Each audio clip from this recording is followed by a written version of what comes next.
So just ranging left to right.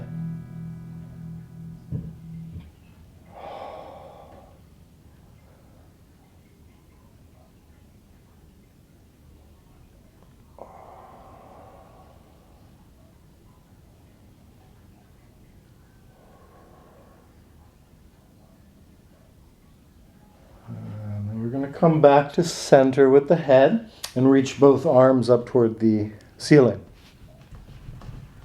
Okay. Then we're going to lower one and raise up the other.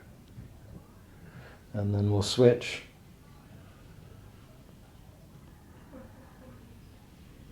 And then we can begin to integrate the head into the shoulder movement.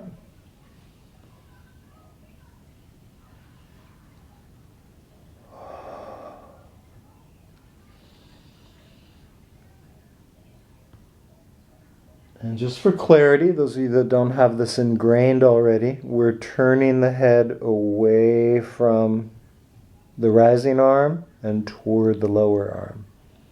Centered when the arms are up. Away from rising and toward the low. I'm just going back and forth.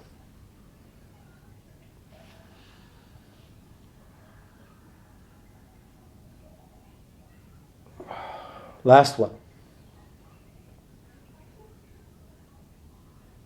Right. So as you make your way back to center, we're just going to lay the arms down along our side. Extend the right leg straight along the floor, so we've got a bent left and a straight right. And then we're just going to lift and lower the right leg. So there's a lot of range you can find here. So what I'm doing is stopping right before the floor, so I'm not resting, and stopping when I'm about the height of my opposite thigh. You can see that alignment right there. About 20 times. So for me personally, I'm stopping long before it feels like a hamstring stretch, and I'm stopping just before the floor so that my leg doesn't kind of relax each time. Just keeping it working, keeping it working. Last couple. Okay.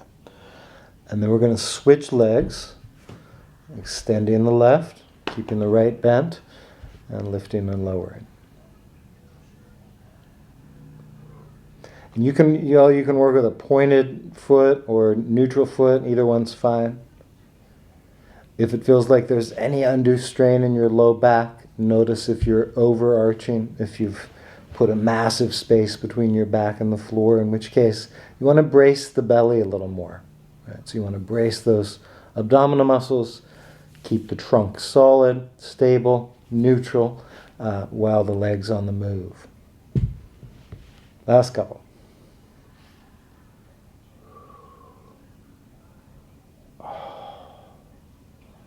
All right. And then when we come back, we're going to have 2 bent knees, 2 flat feet. Slide the arms down along your side so they're only about as wide as your mat. Let's make sure the head gets centered.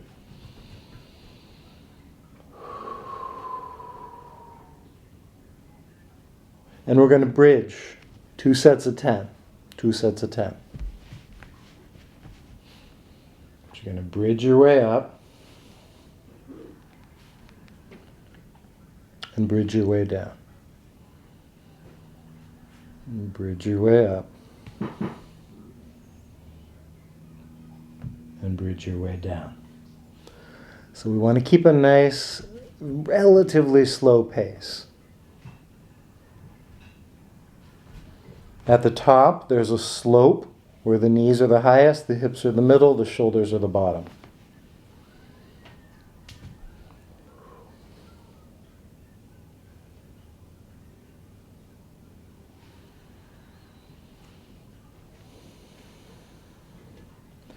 And as you're bridging up and down, you want to integrate hamstrings and glutes.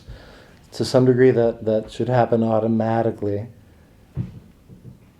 But just being aware of it's helpful. 2 sets of 10. Some of you are probably just getting finished with set number 1. So one way to get those hamstrings and glutes to really stay equally engaged is to just think of like a little 3-point system on your foot. heel, pat of big toe, pat of little toe. And all three of those points are really pressing into the floor. And just a little tip, almost like you're trying to pull the floor away with your feet, right? Like you're trying to stretch the floor a little wider, and that'll recruit even more glute muscle. So just for a little added challenge, whether you're around 18, 19, 20, maybe you've even done a couple extra, let's pause at the top. Pause at the top.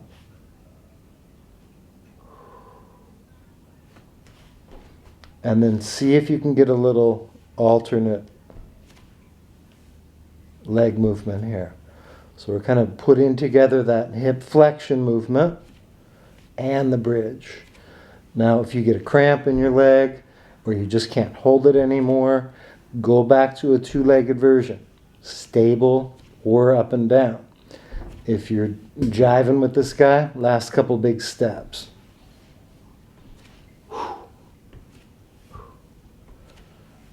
Okay, and then as you come back, hips come down.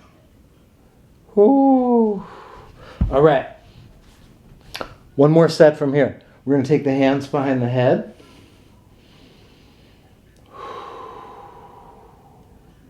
And we're just going to lift up the elbows. And then we're going to lower down. Super simple. Lift the elbows and lower down. Lift and lower. And lift and lower. Two more.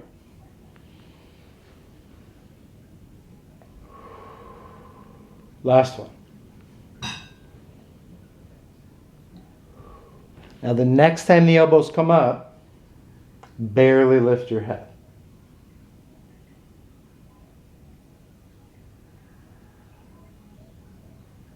And then head comes down, elbows release. Two more like that. Elbows up, barely lift your head. So the idea is the natural weight of your head, relatively heavy, falls back into your hands. It's almost like the hands can gently traction the neck, right? Like you're pulling the head away from the shoulders and letting the head just be supported by the hands. Release. Last one.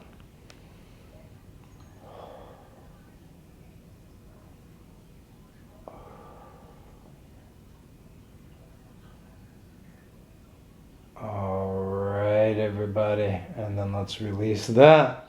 So we are going to roll onto one side. All right. Hey everybody, we're going to be up on our side. This is nice. So you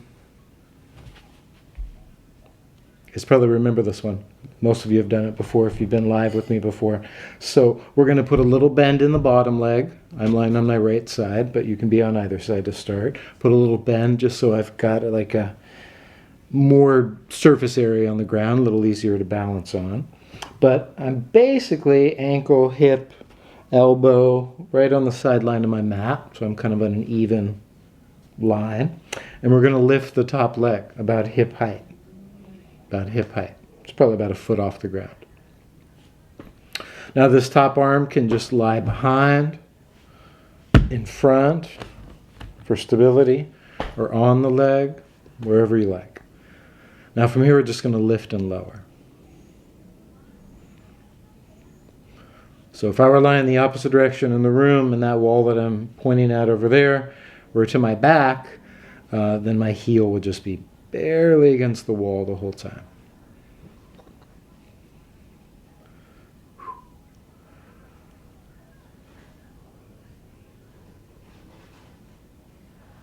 About 10 more.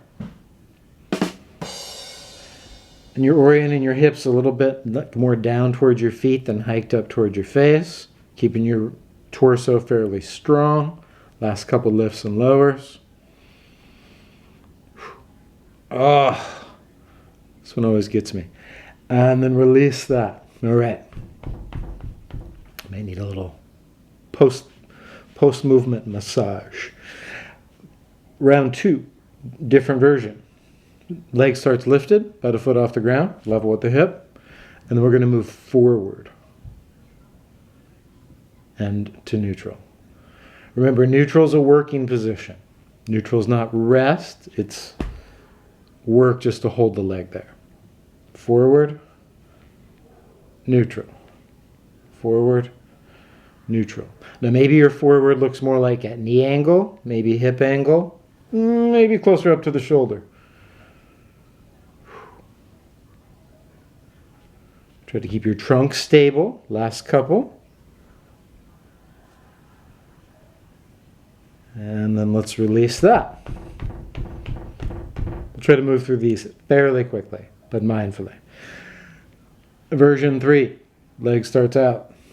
And we move backward. So now if I had that wall to my back, I'd be pushing right through it. I'd kick right through the drywall. Backward. Neutral position. Backward. Neutral position. Backward. And neutral. Last couple. And if this isn't comfortable, you're welcome to have your head further down. You're welcome to lie on a yoga block. You're welcome to put a blanket there. You're welcome to bend your elbow. It's really about the hip. Then release. Ooh, we're almost done. All right, next. Same starting point. And let the leg go in 4 or 5 circles. Oh. Tough. And 4 or 5 circles the opposite direction on the clock.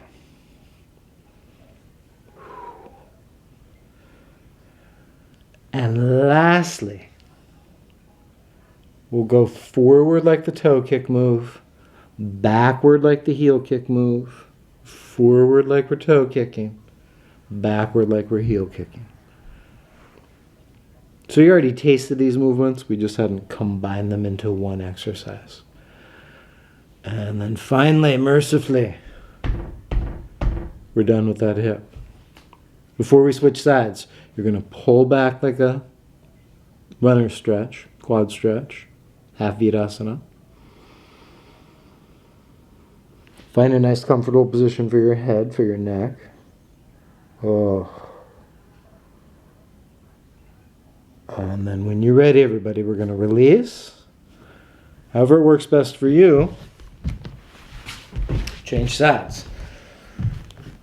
There's probably only one way, so you can still watch the screen. But anyway, we're going to change sides. So I'm lying on the left now.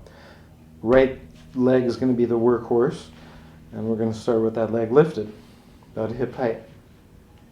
I might lie a little lower with my head on this round, or you can keep it propped up. Version 1. This is where we're putting in the most number of reps as well. Just that lift and lower. Lift and lower. Now remember, we're trying to orient the hips really so they're pretty stable, but they're kind of pushing more towards your feet as opposed to hiking up towards your head. The rib cage is pretty strong and stable. And again, you're finding that head position that feels best. And this sometimes winds up where you do the most that you possibly can. Yeah, all right, so we got up and down.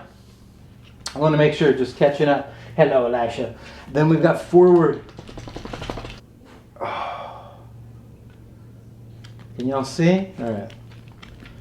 Whew. Might have gotten some extra on this side. I apologize. Then we're going back. Oh, I got some help from the dog. Hello, Elisha. Oh.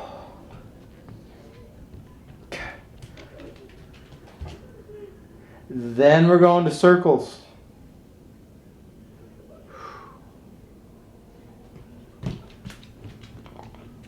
Whew. Giving the dog a little nudge with every circle. Circles in the opposite direction, it's almost over. Oh. Oh. I'm getting licked, everybody. All right. And then lastly, kick forward and kick backward. Yes, forward and backward. All right. Oh. And then the payoff stretch here at the end, everybody. We're going to open up that thigh. Push down through your tail. And a tuck, really. And, let's release all of that. Awesome. All right. So if you're still with me, we didn't lose connection. Looks like a lot of you are still there. Very good. So we're going to shift to all fours. We're going to shift to all fours. From all fours, y'all. Just kind of lean forward and lean backward a little bit. This is partially for your wrists. Partially just open up your back a little bit. And your shoulders. But that lean forward, you're going to feel a lot in your wrists. You can keep the fingers fairly relaxed, but the arms pretty steady.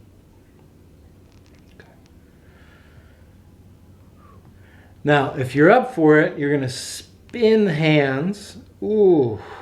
So the thumbs turn out, fingers turn backward, and you get a little bit of that push and pull. So now likely when you pull backward, it'll be more intense, and coming forward will be less intense. Kind of the reverse of the first one. Okay. Then we're going to tuck the toes. You see my toes over Eli? It looks like it. We're going to tuck the toes and just kind of sit back. I've switched the wrist back to movement 1 and just sit back on those tucked toes. Now for a lot of us this is already pretty sensitive, but to the degree that you're able to bear a little more weight in the toes, you can come to sit on those tucked toes.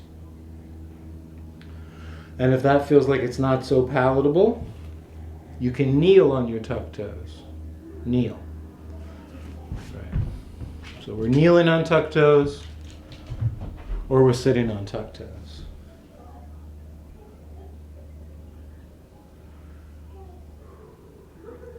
All right.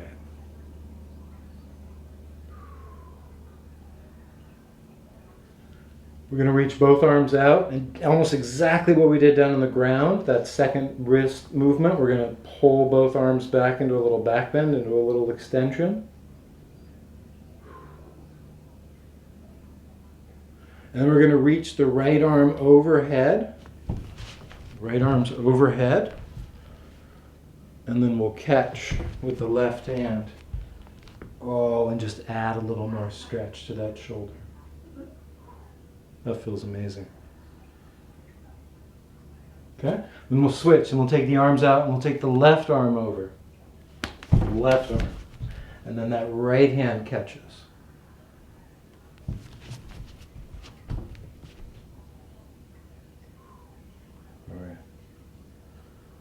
And then from there, let's release.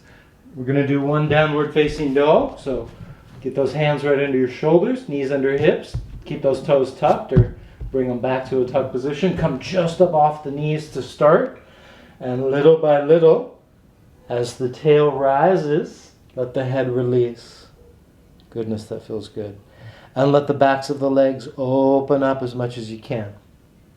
So all that strength you put in the hamstrings and the glutes and bridge, now they kind of stretch.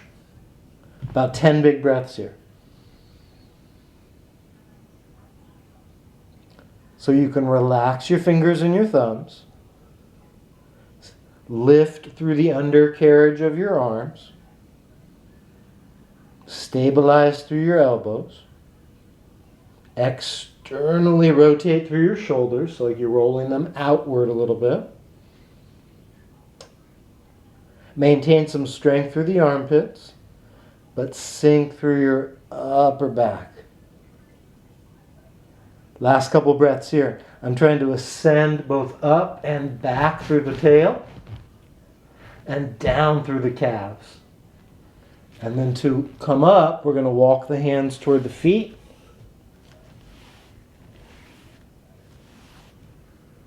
Walk the hands all the way up the shins, knees, thighs.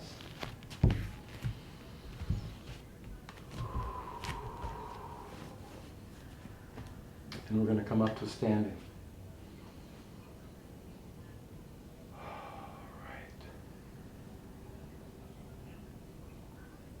So we're going to pause briefly in standing with the hands at the heart. And take a big inhale. Reach both arms up. And then on an exhale, hinge back.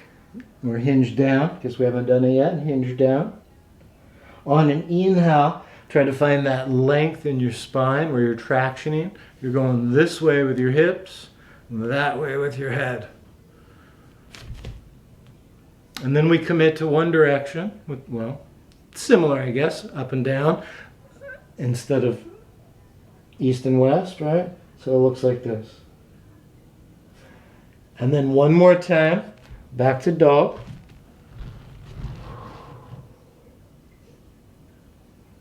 And then from here, everybody, we're going to shift onto the belly.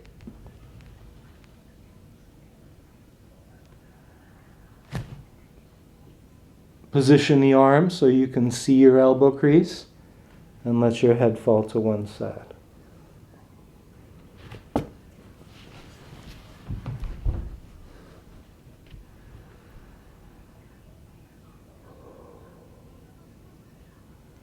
So you can turn your head alternately anytime you wish. And let's come back to some breath awareness.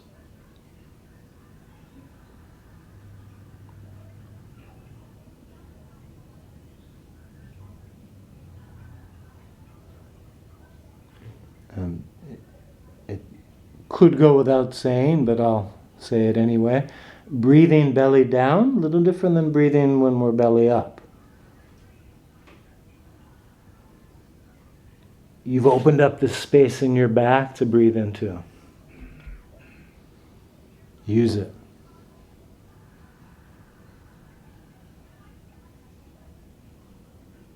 Remember, anytime you want to, let your head rotate to the new side.